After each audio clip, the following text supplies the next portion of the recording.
Well, I think we are ready. It is 12 noon here in New York. Welcome to the Dorman Lunch and Learn. Today, OBD II Diagnostic Strategies. My name is G. Truglia. There's the crap you can read about me. And we're going to be here about an hour, maybe it's a bit more. And we're going to talk about what is the OBD II emission test. And right away, many of you are going, who cares? I don't have that in my state. It's only in 28 emission states. But you do care about the you suck light, right? The check engine light comes on because you didn't set monitors. It's not going to look good for you and the customer's not going to be happy, right? So we're going to be talking about that besides the testing. Check the OBD II Connect the link. Well, checking the link, do you know the PIN numbers? There are plenty of PIN numbers there. If you have a bob is a breakout box. It is super important to make sure that you know what pins are what. We'll talk about some different scan tool, monitors, and case studies. So let's get rolling here. OBD II vehicles have been tested every day in many states with a scan tool instead of an emission analyzer, or just for diagnostic purposes. So obviously, when we have a vehicle that comes in, like our Subaru Outback here, okay, the Subaru came in and you're going to see it has a few codes in there. That is a chance to help the customer out, make sure the vehicle is running up to snuff so they don't get stuck, right? The last person who touched it, they're going to blame you. This came in for a muffler, but we did a scan on it.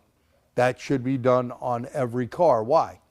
You're going to get the customer aware of their problems, make them aware of their problems, and you got a chance to make some money, right? And prevent them from getting stuck, which is a biggie. The following must be checked for a complete diagnostics or OBD II test. You need DTCs. Mill command. Is it on or off? Just because the light is off, we've had some characters drill bulbs out, okay? Make sure the command is either on or off, and you'd prefer it off. Completion status of non-continuous monitors. What are the continuous monitors and what are the non-continuous monitors? Very important to understand that. A new OBD II ruling coming out of CARB, California Air Resource Board, ARB, the Air Resource Board out there in California, is going to change some of the things that we already know. They want to make misfire, comprehensive component, and fuel system a non-continuous monitor, meaning it has to run once per trip to see if there's any issues there. It'll be checking a lot better.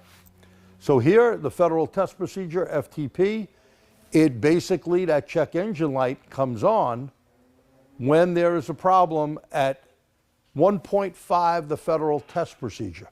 The Federal Test Procedure is done on a dyno, 41 minutes, 19 seconds, 11.95 miles of drive distance, and they use special fuel. They don't use Amoco, they don't use BP, they don't use Exxon Mobil or Shell or Sunoco or 66 or any other fuel. They use a special fuel called Indolene. From those test results, that's where the mill is set to come on at 1.5 times that level. So it gives some wiggle room. Now, yes, some companies have cheated, like the Dieselgate thing that you all heard about, and also Honda Motor Company that also had a problem, a $16 million fine, okay? But guess what? They have to comply. When the government finds out, they have to rectify the problem and take it from there. So here in OBD II emission test, these are the messages. The messages don't kill the computer. The work is they kill the computer. These are the actuators. So let's go over the messages. An O2 or air fuel sensor is not going to pull a lot of current, with the exception on the heater circuit, right? And that would be more on the actuator side. But when you look at a MAP sensor, a mass airflow sensor, cam and crank sensor, ECT, IAT, BTS, those are all negative temperature coefficients. ECT, engine coolant temperature. IAT, intake air temperature. BTS, battery temperature sensor. All of them start with high voltage and high resistance. As they heat up, they go low and they send a signal. They do not have a steel bar and a winding that are going to cause the computer to short out. Now, it doesn't mean the 5-volt reference won't be pulled down. Sometimes the 5-volt reference could be pulled down and you're not getting the signals from that, but it ain't going to burn a computer out. Keep that in mind, please.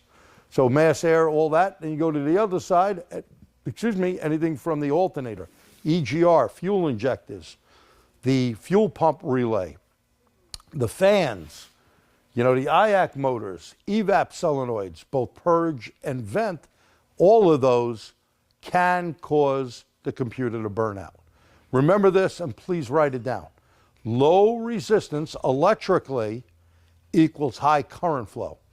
And anything more than 1.2 amps for more than 6 milliseconds is going to burn the computer driver out, with the exception of some GDI injectors, diesel injectors, pulse modulated injectors, and peak and hold injectors that have special circuits. The rest of them do not. So be careful if you're using a power probe, one of my favorite tools. If you're using it, you better know what side to put on what. Always disconnect the wiring from the component with the key off or power button off, then put it on, and is it this side has power or that side has power? Because that would be called an indexing, right?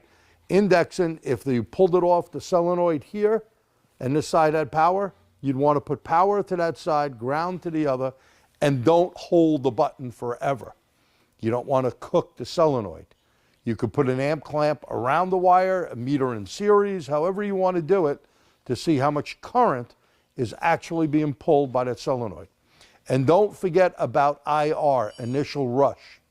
When you first put a solenoid on, it's going to pull the most amount of amperage. It's like my fat ass pushing a car, right? I'm going to go, ugh, it's going to be real hard at first until it gets moving. It's going to use the most energy like that, right? So that being said, know what goes on. And if you see this here on a Chrysler product, you see that it says done? Some Chrysler products used to give you the DTC right in the display by turning the key 3 times. That's telling us it went through all of the DTC checks, and when it says done, you were completed. That was going to be an EPA and SAE recommendation for all car companies that were going to follow suit either in the infotainment center or in the odometer display. Unfortunately, they didn't follow through with that. Now, why I say unfortunately? Because if the customer knows they got a P0171, right, a lean condition, at least they can see they had that code.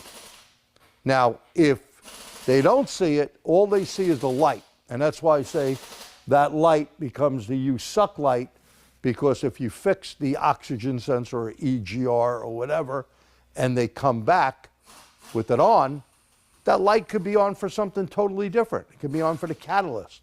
It could be on, for the air system. It could be on for something totally different, even a misfire. So please keep that in mind. Now, things to know about OBD2.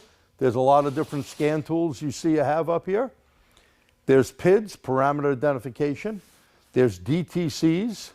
One other thing I'd like you to write down here, well, it's on the bottom. There is pending DTCs, very important. There's freeze frame. Don't erase the codes until you took either a picture of that with your cell phone or you do a screenshot. Screenshots that you could put in things like Dropbox or Paint, however it floats your boat, okay? Readiness status, very important. You don't want to send the vehicle out with the monitors not being ready. Why? Well, if they're not ready, I turn my back. I don't know that there's someone running behind me or flipping me to bird. But if I'm ready, like a whole monitor, I could see exactly what's going on. And that is the same on the vehicle. If the monitor is ready and we have an evap problem or we have a misfire issue or anything, it's going to see that and it's going to put the check engine light on and store a code, okay? So monitors are important, enabling criteria. The criteria needed for a monitor to run. There's something else I want you to write there. Write down code setting criteria. Code setting criteria, also very, very important. Don't just think you know every code. Oh, lean code, P0171. I know what causes that. Could be a vacuum leak. Yeah, it could be. It could be clogged injectors. Could be a fuel delivery problem from a fuel filter, voltage drop at the pump, okay, bad pump, a clog in the line. It could be a bunch of different things. Does it make sense? So we need to see what the code setting criteria is. What does the manufacturer do to turn the light on for that particular code? Very important to know. And pending DTCs, you don't look at that in an inspection test, but you need to look at pending codes when you're a tech working on the car. Why?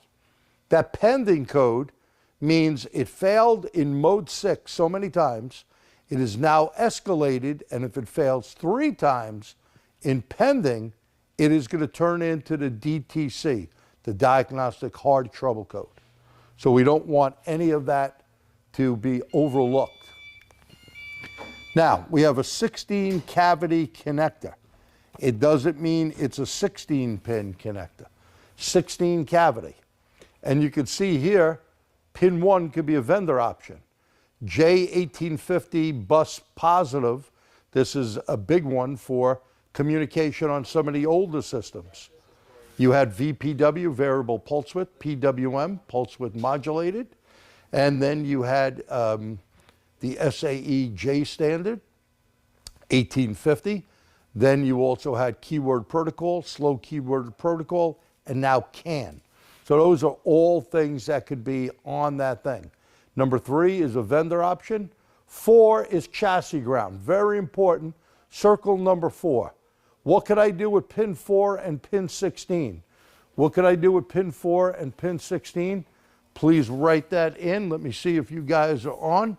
4 and 16, what can we do with it? I'll take a sip here while I'm waiting.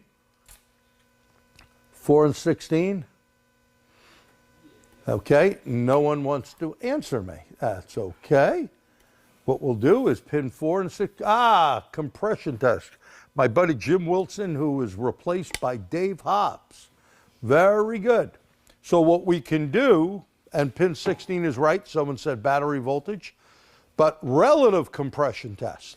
So when I go to chassis ground, pin 4 and pin 16 battery voltage, I can do a relative compression test.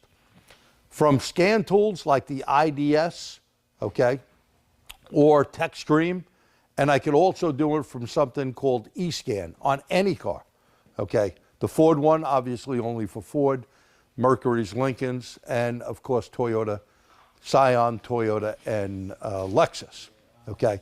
You could also run a lab scope in there. So if you use a Bob, a breakout box, you'd be able to do that. Pin 5, signal ground. Now I want to ask you this question. On pin 5, what do you do with pin 5? What is pin 5? Well, pin 5 is basically signal ground. So signal ground, have you hooked up to a oxygen sensor on either a newer GM, which will give you about 1.7, 1.8 volts, or have you hooked up to a Chrysler oxygen sensor probably the past 15 years now? If you're not on signal ground and you're on chassis ground, you will read 2.5 volts to 3.5 volts. It's still a 1 volt reading, right? But if I switch to signal ground, like my Bob here, I'm showing you a can-do Bob. Okay, this is something that connects into your OBD II connector. You then could put your meter or your scope in there, and they do a nice job labeling everything on this. So this is one from Can-Do. There is one from AES Wave, aeswave.com, George and Carlos, good people. There is also one from ATS, Bernie Thompson, Automotive Test Solutions, out there. So you look at pin 6, can high. Okay, can high. 7 is ISO 9141, and 8 is open for a particular vendor, meaning the car manufacturer.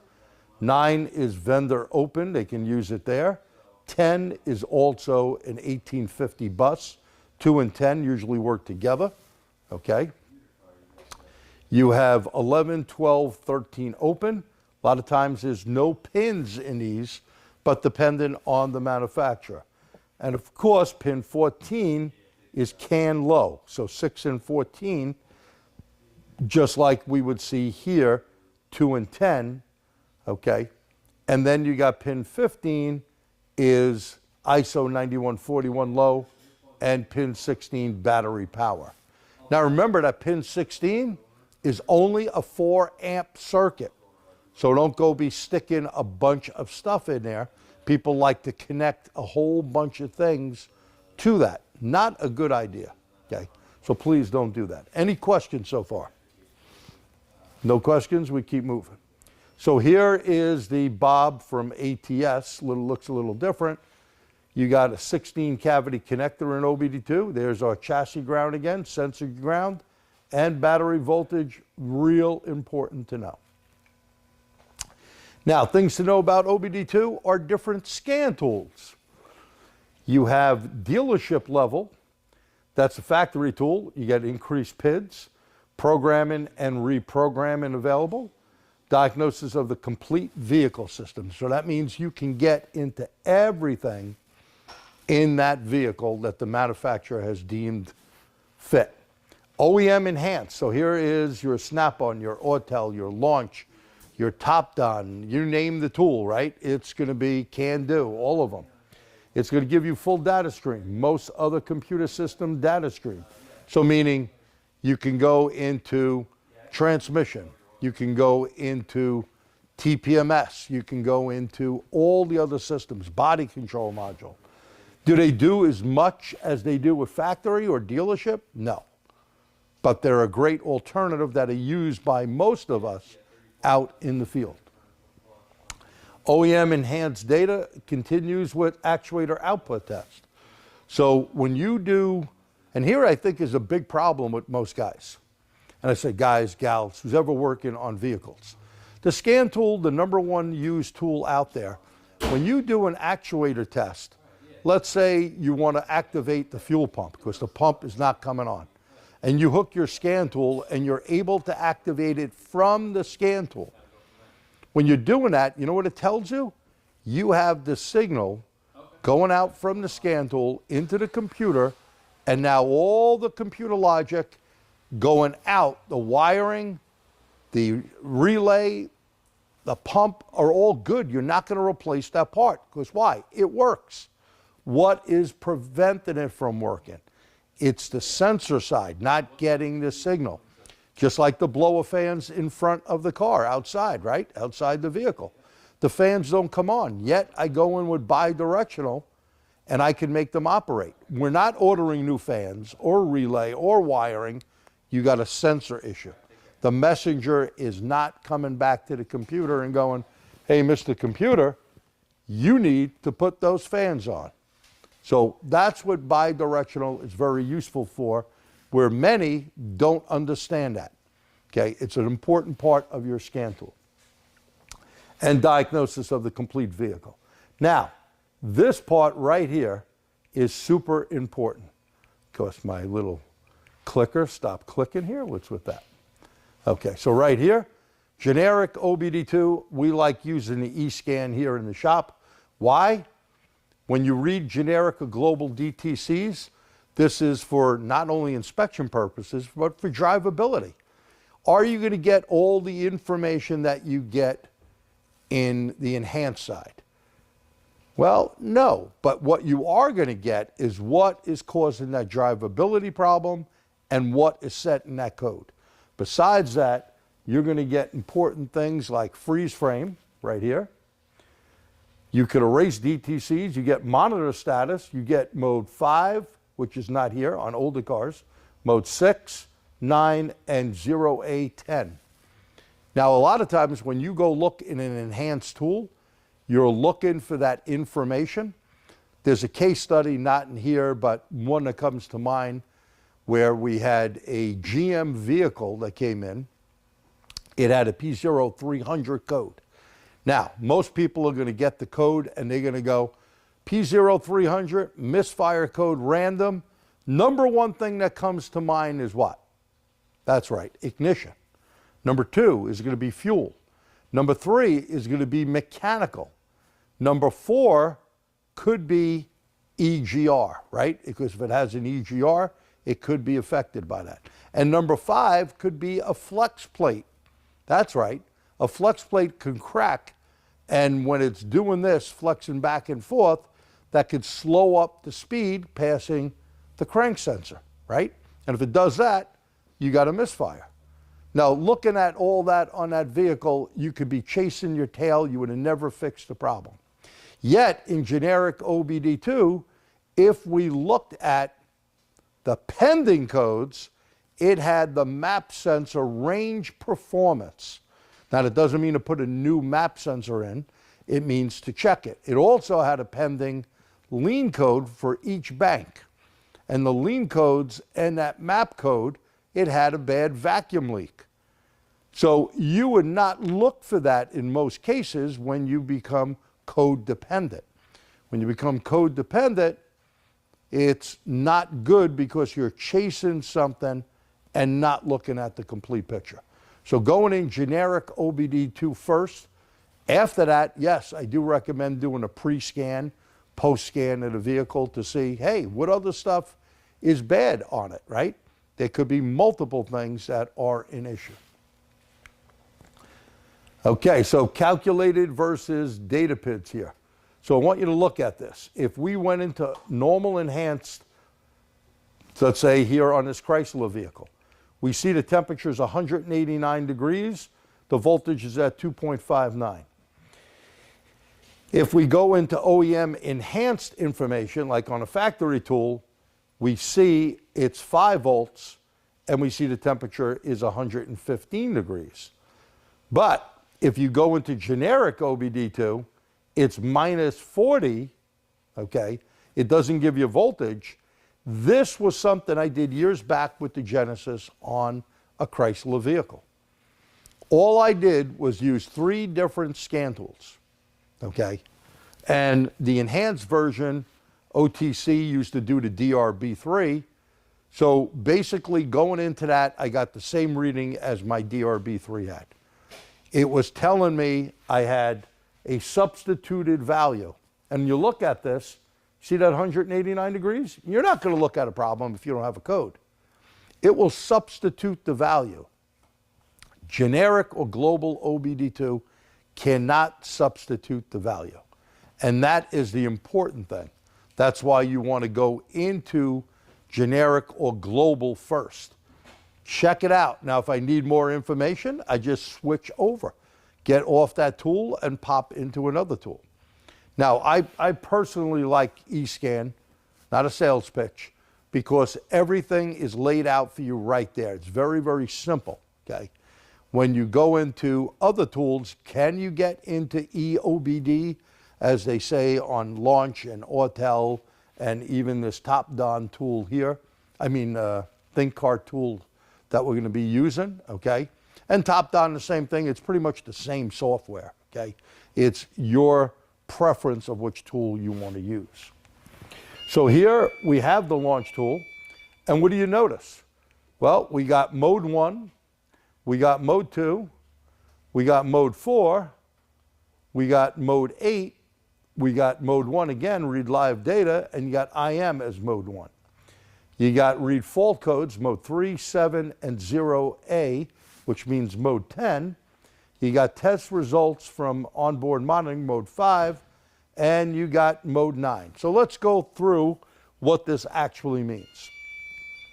Mode 1, monitor information and data PIDs. You've been dealing with PIDs like engine RPM, mass airflow sensor, all that stuff for years, right? Mode 2, you don't want to erase freeze frame. If you erase freeze frame, it is like pouring Clorox on a crime scene. You're going to blow it. You're going to lose the info. What was the load? What was the speed? What was the temperature? It's all going to be gone. So don't do that, right? Wait until you got all the info. When you go over to fault codes, which could be mode 3, mode 7, or mode 0A. So mode 3 is your most common fault code. 7 is continuous monitor fault codes. And mode 0A / it should say 10. Mode 10 are permanent DTCs. I want you to write this down. The only way you get mode 0A 10 is on a 2010 and newer vehicle. If someone erases the code, guess what? They're not going to find it if it's pre-2010, okay? Most 2010 and up vehicles, you're actually going to see that that code is there. You can erase it. Only the computer can erase it.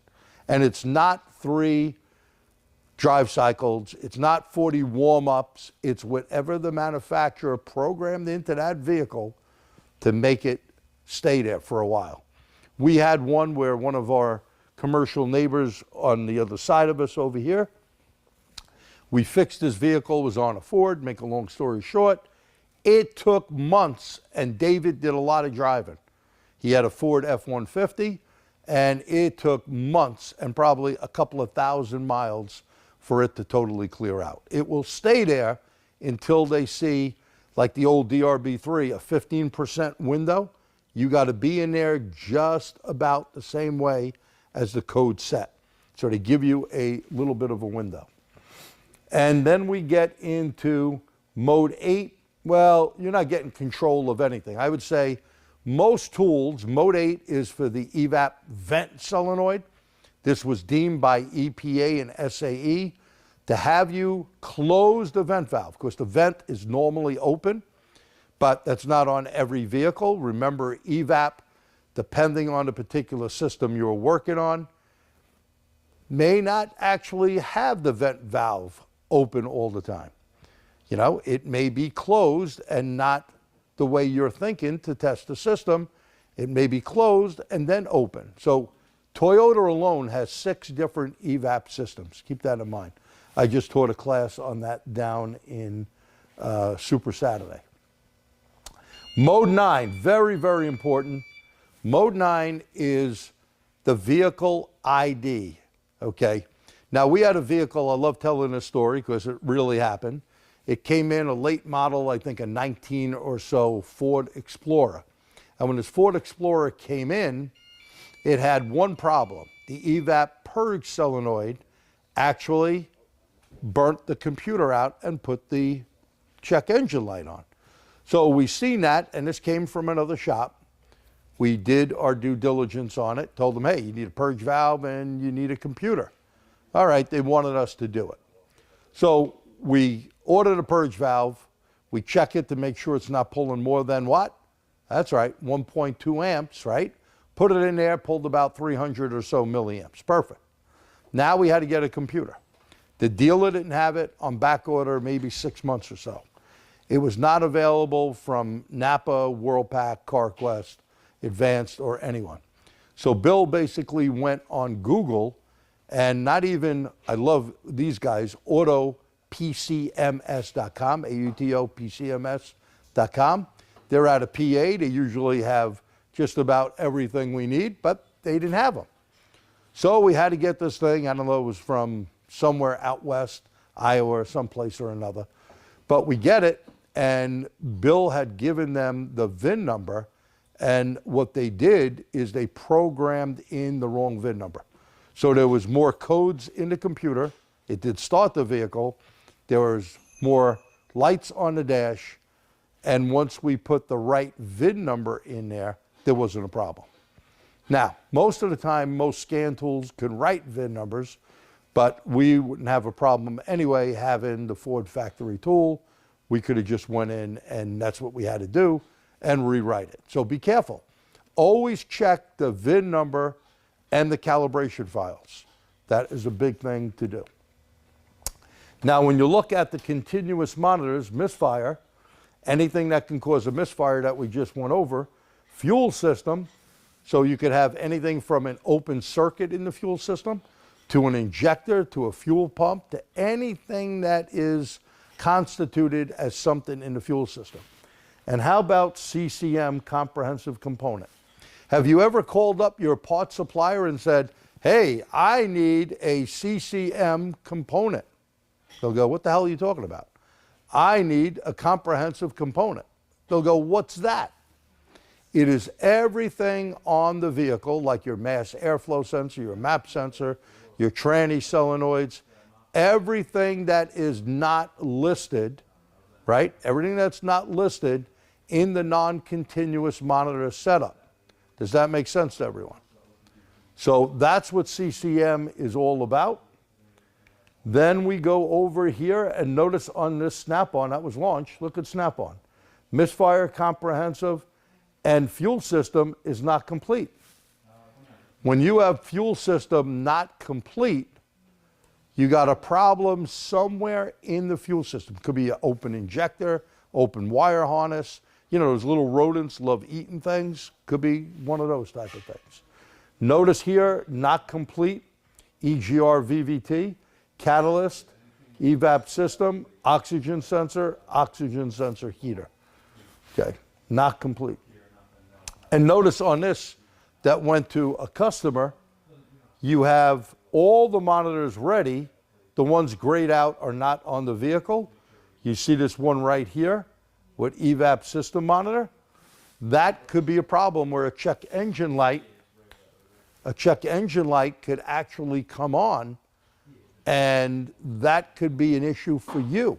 So what do? We take a screenshot of that and go, hey, you know, Mrs. Rodriguez, look, your vehicle could get a evap code coming up. And I go, why? Your monitor is not ready. So if you're going to drive this car, be aware that it may come on. Does that make sense? Okay. So, guys, can you keep it down? Bill? Thanks. Sorry about that, but we are in a live shop, so I know it may be annoying you. Monitors on OBD2 work like this.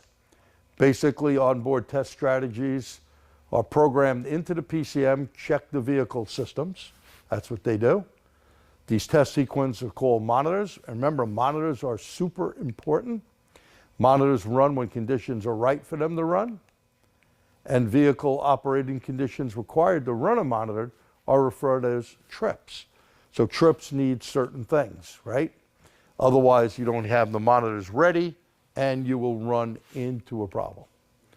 So monitor information, just like a hall monitor, I explained to you early, its job was to basically see who's jerking around in the hall. Same thing here. There are different kinds of monitors in a vehicle, but the monitors basically are going to check what's going on. All vehicles have at least 3 non-continuous monitors. Now this goes right up from 1996. You guys up in Canada, 1998. Basically, you have to have the oxygen sensor heater, the oxygen sensor, and the catalyst monitor. That was the difference between OBD1 and OBD2, okay? That was the major difference. Other monitors may include evap, EGR, secondary air. AC, you're never really going to see the system working. They may pull that back in to see if you're doing any global warming with 134 leaking out. How could they do that? Well, the PID is available on enhanced data, isn't it? It tells you the pressure in the air-conditioned system. VVT, variable valve timing, or EGR. These monitors only run after completing the trip, which is a specific set of driving conditions demanded by the manufacturer. So manufacturers have rules. This is what you need to do in order to get our monitors ready on the vehicle. Some monitors run continuously as the vehicle operates. These are known as continuous monitors.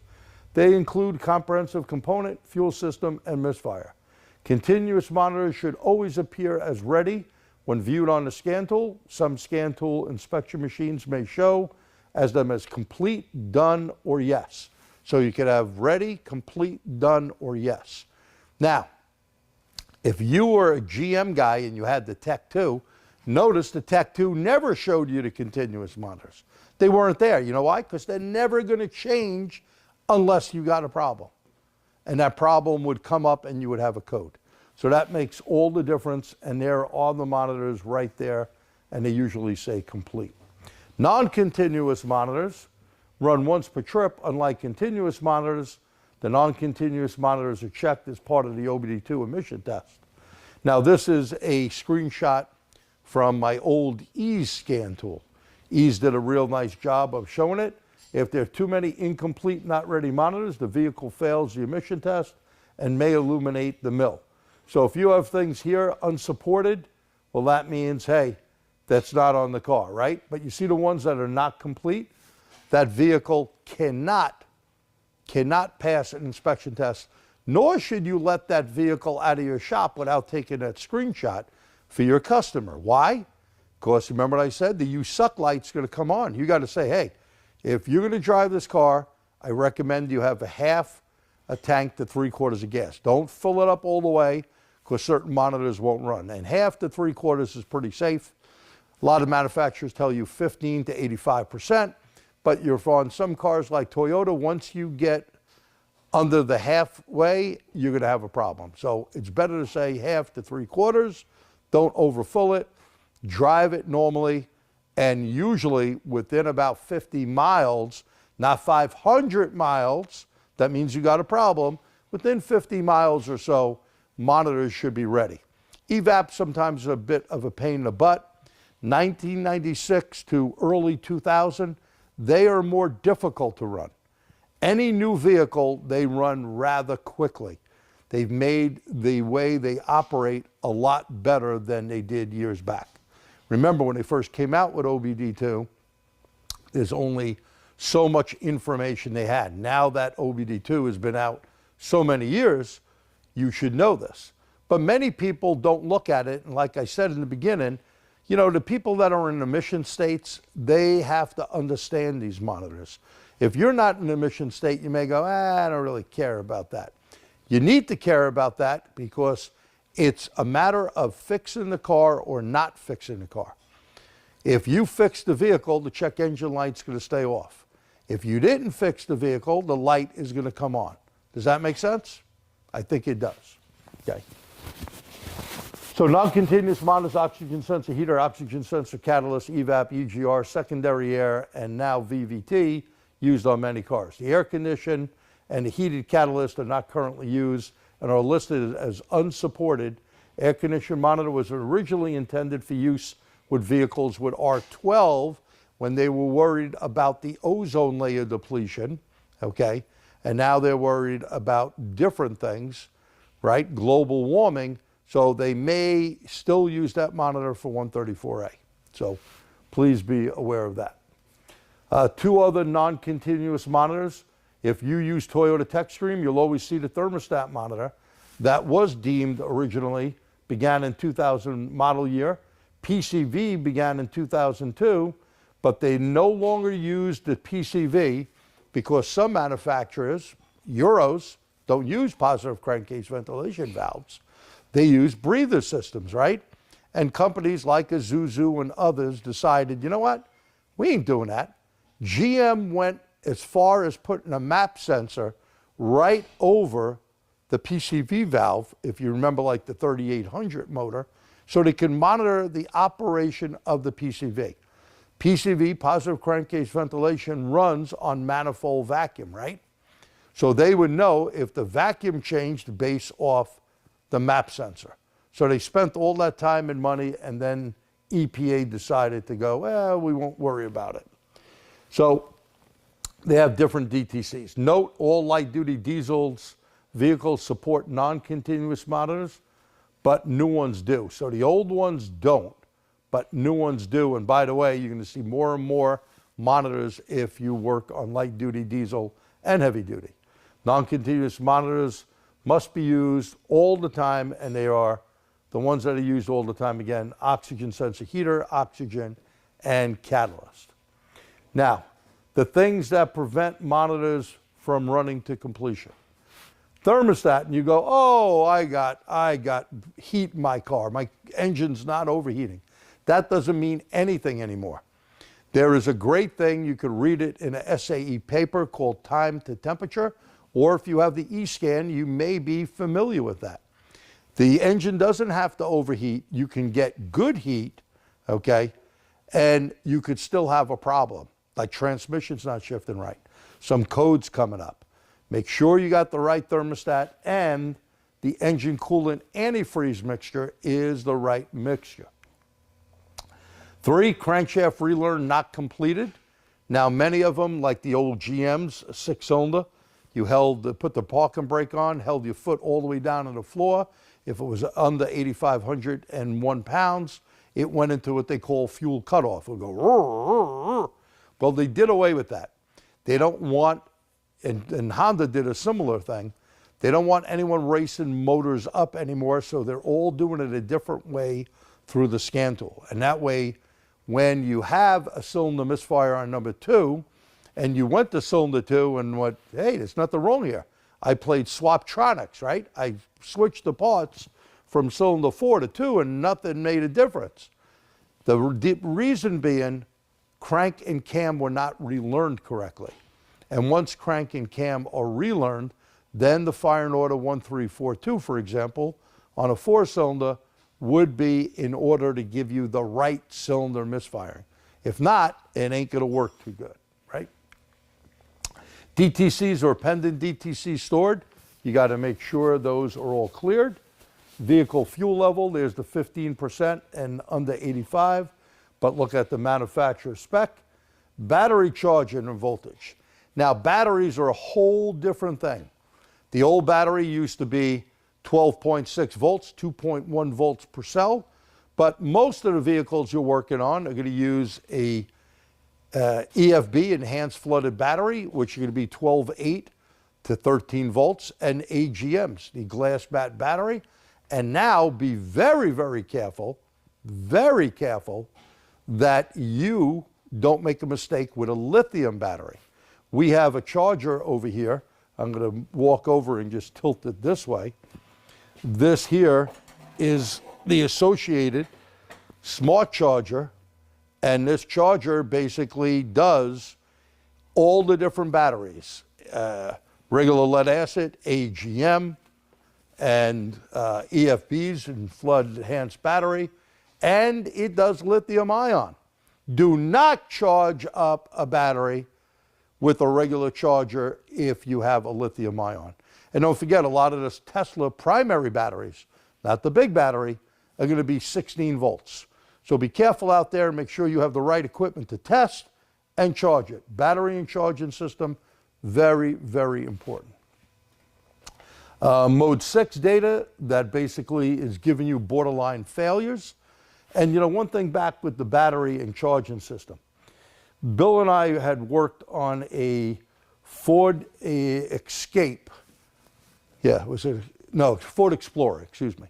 A Ford Explorer that a buddy of mine owned, and basically the alternator that was in it was no good. We put in an aftermarket alternator that was also no good. And not only does it cause a little wrench light to come on, but if you checked at the battery, the charging voltage was good. But this is going to cause an OBD II problem. It had a few codes in there from a network code to a P0625 code. And that code basically was saying there was something wrong with that alternator inside. So think about that when you're dealing with batteries and charging system, super important for OBD II and keeping the light off. And the PCM may need a soft reset. You know, like sometimes my computer, your computer, you got to reboot the damn thing, right? Your phone, you have to reboot. Well, all that information is important, but don't just reboot, okay? What you're going to need to do many times is take the positive and negative cable off with your power button and or key in the off position. Take it off and you're going to have to use a 1 ohm 10 watt resistor, and depending on how many computers are on the car, it could be anywhere from 15 minutes minimum to a few plus hours. Why? You got to bring down all the capacitors in the vehicle slowly. I just said this down in PA when I was teaching a class. People go, oh, just touch the cables. I said, what would happen if you're working on a hybrid or an EV? They got capacitors, they're bigger, right?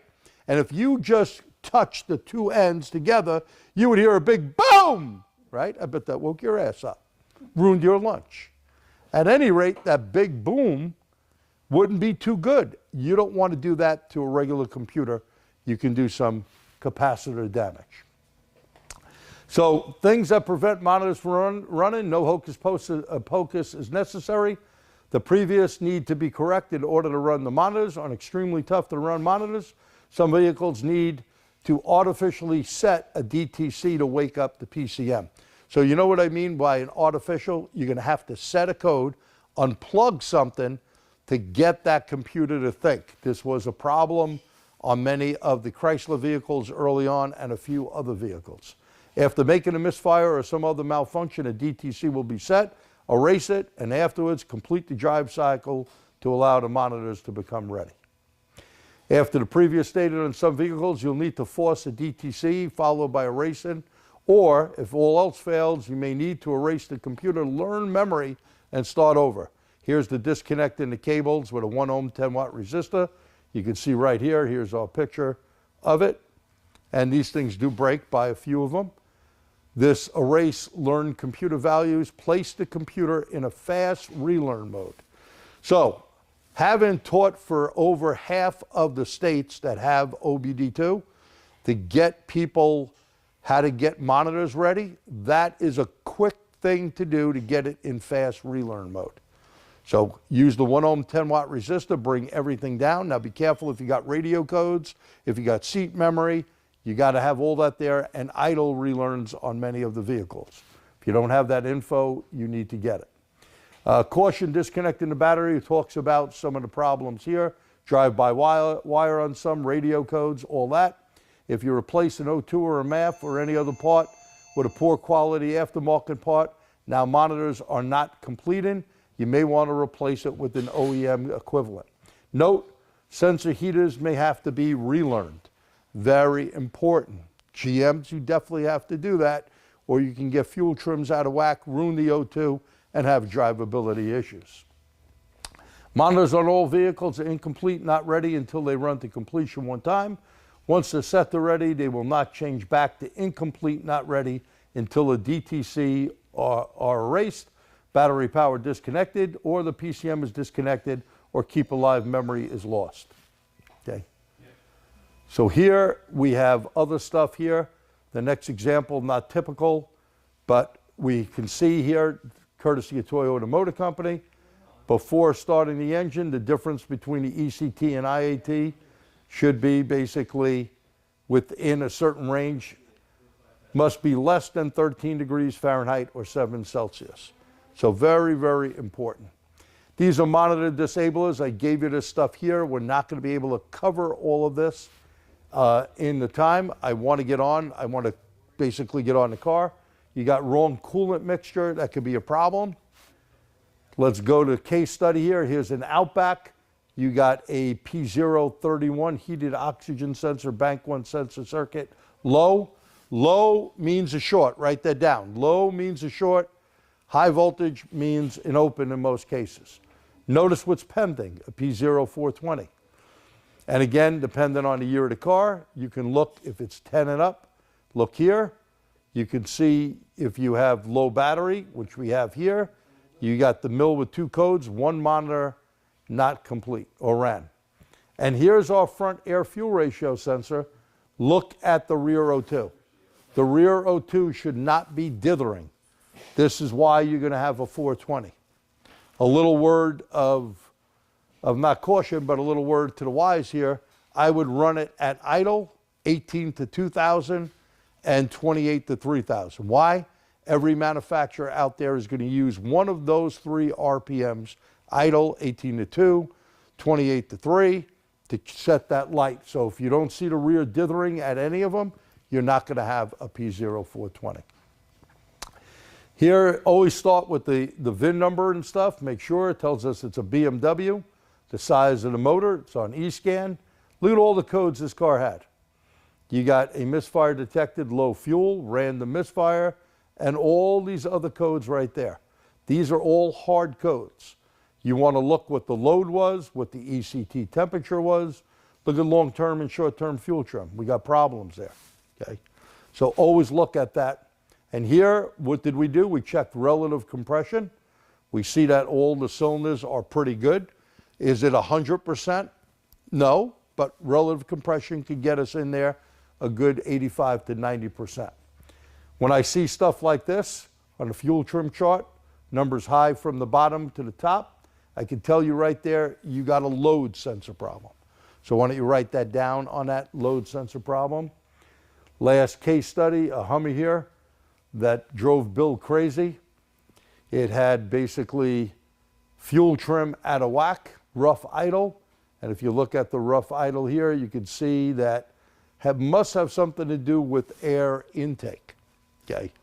So when the air mass airflow sensor is giving us high numbers from the bottom to the top, usually that problem, but looking at the mass airflow sensor, it doesn't get all the way up to the red on the VE chart, but you notice some wiggle in here? You see that it's like a little bit of Bart Simpson's hairdo, and you're not quite reaching the top. We're 300 feet above sea level here. It was 59 degrees out when Bill did this. You may have a clogged exhaust or some clogging going on, sometimes just carbon buildup.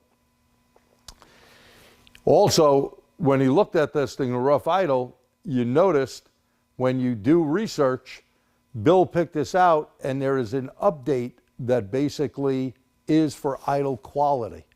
So this is reprogramming with the GM software. When he did it, it's all done. The software was totally complete, and now the vehicle is up to snuff on the software. And when you're done, we had good numbers, not like we had before, which fixed the problem. So be careful. Now, it probably did still have some clogging in there or carbon buildup because it was running bad for a while. Now, we're going to get onto the vehicle. I'll leave this up for now. Let's get on to the scan tool here.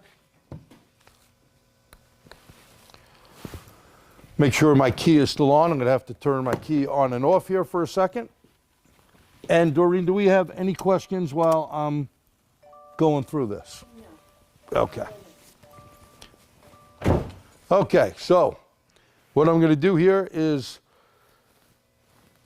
pick Subaru. And this is the Think Car tool. So it takes what it takes. Maybe okay, so it went in, there we go. So area select, we are in North America. That's all the right info. I always like looking at least at the last 6 of the VIN, and it does match up on this car.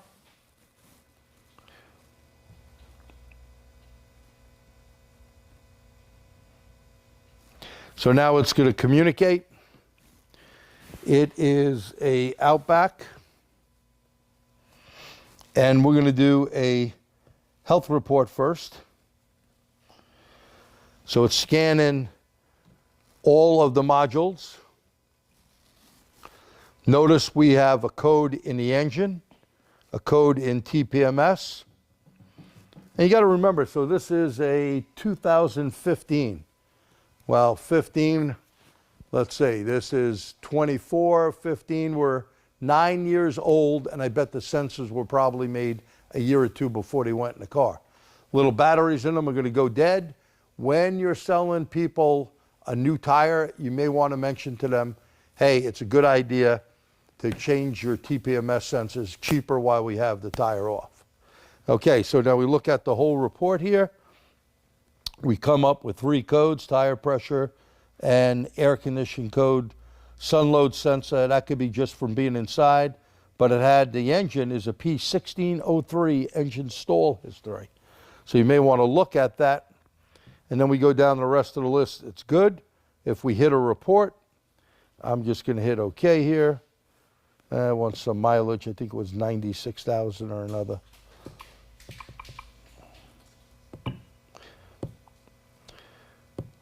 So now it makes a whole report, as you can see here. And it tells you what passed, what failed, which is pretty nice. And you could email this to the customer by sharing it. You can print it if you have your computer set up. So if I do email and I type in my email, it's going to come. I'm not going to do that in the sake of time, but believe me, it does work. And we'll cancel that, get out of it. So here we can go out of the report. We can go into the code. And look at this, they'll give you some of these, it'll pull up some information for you via the internet, which is pretty damn cool, right?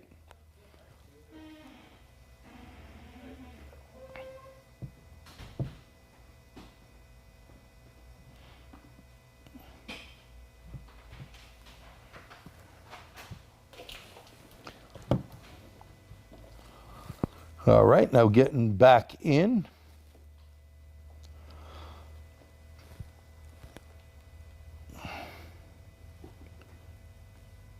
I'm going to clear these DTCs out. That way the guys can take a peek out of it and we'll see if any of them come back. Well, the engine came right back.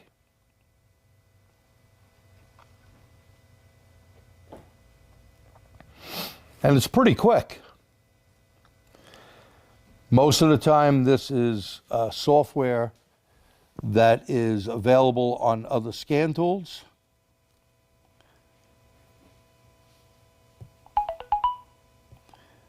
And now I'll go in this way. It at least reminds you of, hey, you got the OBD II connector in the vehicle. And by the way, I don't know if Doreen can get on this, but look at this OBD II connector. Watch this.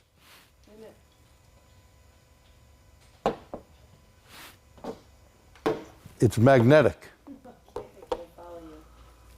Can you see it? No. It's stuck here. So it's magnetic. It's pretty cool. And it has like plastic on it so you don't have a problem. So you can do, we'll get back into that area real quick. That is correct. And any questions while we're waiting?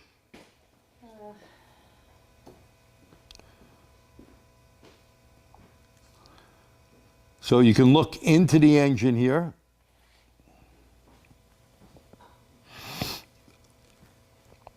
Get some leaves out of there.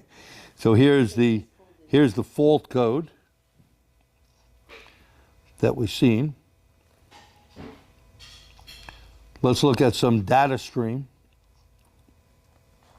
And sorry about my finger hitting the button there quick. And Subarus, usually most companies don't do Subaru all that well. This seems to do a nice job. And these are all the informations I could use to look at the air fuel sensor, current, sensor 1. And you could do select all. And now it's going to give me data on all of them. And of course, that slows everything up. Now you see this here, 2.2 volts. And you could graph that sensor, okay? But Subarus are 2.4 when they're running well. 2.2 is going to tell you the lower number means it's rich, not lean. And look at all the data you have here. I mean, some's not going to fill in. It's going to take a little bit of time there. Battery voltage, you can see I'm maintaining it at 14 something. And look at the current you're pulling just from the OBD II tool and stuff on. 5 amps you're pulling out. And by the way, not a bad idea sometimes to look at that to see how much current. Catalyst temperature, okay? So the catalyst is cold. And again, you can see it's going to fill in. I'm just going to scroll down here and give you some more stuff to look at. It doesn't like a value here that you see in a orange type color, I guess. That was an imperial rather than metric. That's what that was. You got misfire information. And look how many PIDs. Look at this. 249 different PIDs that they can give you. And if we get out of this and go to actuation test, fuel pump relay,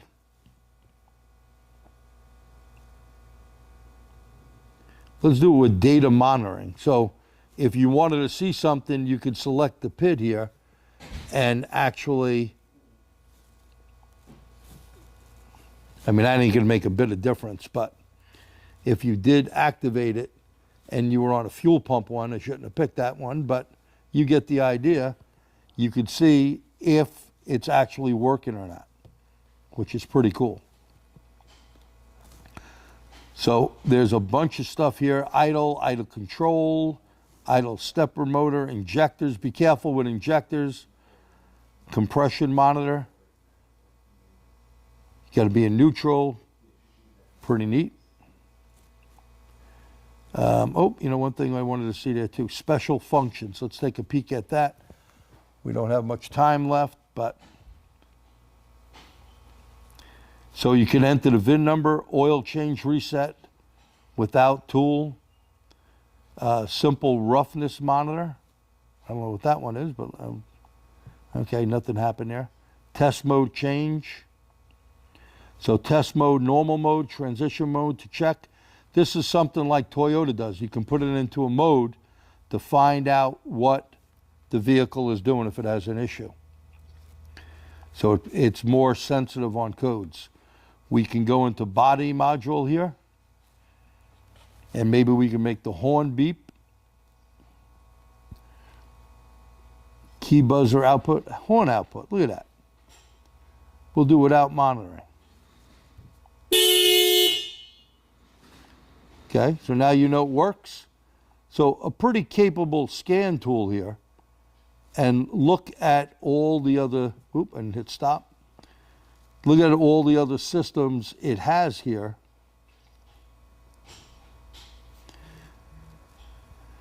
You know, airbag, air conditioning, keyless entry start, headlight, fog light, infotainment system. Okay, some things are not communicating, which is normal on most scan tools. No codes in the brake system, which is good. So a great little tool for a small amount of money. You know, when I say small amount of money, you're talking about a $400 range or so. A mobilizer, check if ignition switch is turned on, close doors, hit OK. So you can do a smart scan, a manual scan, we're going to get out of it, but at least it can do some of that stuff. You can select different systems, and we'll leave it at that because we're near the end. Do we have a question? Well, how to do relative compression test using number 4, number 16 at the ALDL. Okay. So, good question. How do we do relative compression going into pin 4 and pin 16? If you took your scope and went in here to those two pins, 4 and 16, and you couple your scope, most people have snap-on, so I'll give a snap-on. You could start from 200 millivolts up to 1 volt and 200 milliseconds, up to 1 second, depending on the software that is installed in there. AC couple it, disable the fuel if it has clear flood. Not all cars do, about 80-something%. Clear flood is holding the pedal all the way down to the floor while you crank it.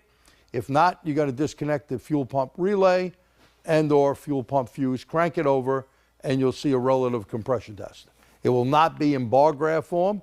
If you have the E-scan, you could do it off that tool as well. Okay. Any other questions?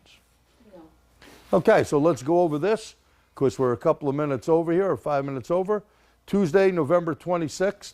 Happy Thanksgiving again to you and your family. So I believe that's after Thanksgiving. Heavy Duty Lunch and Learn with my buddy Swede from 12 to about 1-ish. It is before. Oh, Doreen says before, so happy Thanksgiving after his thing. Heavy Duty Vehicle Multiplexing, Part 3, I should say, not Part 2. What will be covered, he's going to continue on multiplexing, CAN systems, understanding the scan tool, relationship with a network, terminator resistance, and that's my buddy Swede. And if you are interested in some doorman training coming up, we got my buddy Kenny Zanders out there in Illinois at Juliet Junior College, room 1090. He will be doing utilizing the Autel Diagnostic Scan Tool Part 1 hands-on class, limited to 12 people. So if you want to know, you'll be surprised what you will learn in the hands-on class. I've done some here. We'll be doing more coming up. It'll show you how to get the most out of your Autel, and he'll be doing 2 different nights there. You can either go December 3rd, Tuesday, or Thursday, December 5th. Now, over in PA area, down at, Smitty's Maintenance and Repair Facility, on Wednesday, December 4th, and Thursday, December 5th, 2 separate classes. He's in PA. So that's down in the Pennsylvania area. And then Pete Meyer will be doing one down in Florida sometime in January. So there are some different classes coming up. Those are $250 a guy. You can bring your scan tool. It's a 4-hour class. You get some pizza and some soda. You're there to learn, a handout. And all the guys that have come through, we've gotten unbelievable reviews from Kentucky, from here in New York, out in Illinois, and other places as well. So check that out. If you have any questions, I want to thank you again for coming out. There's a QR code. If you think this was helpful, type in the letter Y. If you think it was a waste of your time and it sucked, you can put the letter S in there. How's that? So once again, happy Thanksgiving in advance for you and your family. I'll look to see what other stuff we have here. Will engine coolant antifreeze code come on the old coolant or improper coolant mixture? You won't get a code, but you'll run into a problem with time to temperature. Okay, and thank you guys for being very generous, giving me all yeses. Not one guy saying I suck. Thank you so much for that. I try my best to give it. Did you ever find a tech? Still looking. Okay, so pretty difficult. We do have 4 people in the shop, but we always need someone that knows what they're doing. So I want to thank you guys again for coming out, and this will be up on the ATTS website with the handout, and it will also be up on the Dorman Training Center live.com. So thank you very much, appreciate it, and hope to see you guys in a future one. Thanks again.